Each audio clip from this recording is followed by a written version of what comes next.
Good tunes this afternoon. Jocelyn Brown. 1 hour to Sarah Cox, and this is Radio 2 on the BBC Sounds app, on your smart speaker, and on 88 to 91 FM. BBC News at 3 o'clock. This is Adam Porter. The government has insisted it's still on track to halve inflation by the end of the year, despite a smaller than expected fall in March. The rate, as measured by the Consumer Prices Index, went down from 10.4% to 10.1%, with high food costs cancelling out a drop in the price of petrol.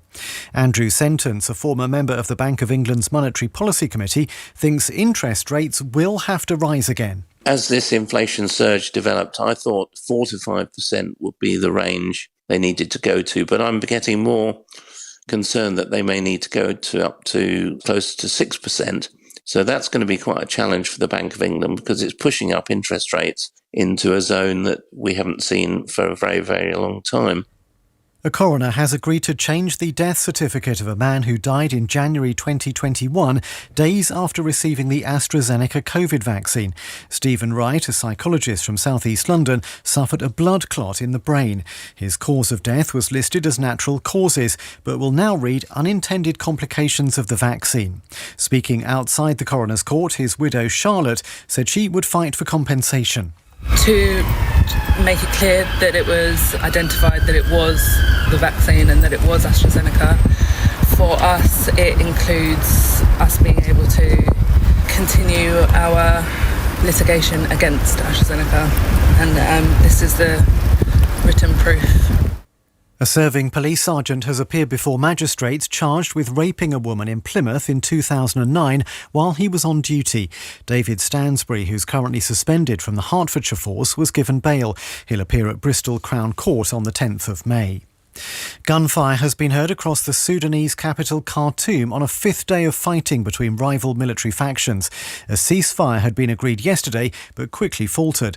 Martin Griffiths from the United Nations hopes the two sides can stick to a deal so aid operations can resume. We are peering right now into the abyss, and the abyss is not just the inability of people to move in Khartoum and elsewhere, but it's the fact that humanitarian programs for 16 million people, 2/3 of the population, is not working.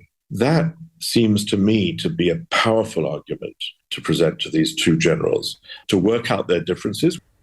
Rishi Sunak has included his wife's shares in a childcare firm in a newly published list of ministers' interests.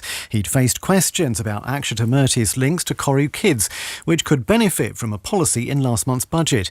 Downing Street previously said correct procedures had been followed. Rebecca Vardy, who lost a high-profile libel case last summer, has now trademarked the phrase Wagatha Christie. The name was coined by a comedian to describe the argument between Mrs Vardy and Colleen Rooney about leaks to the media.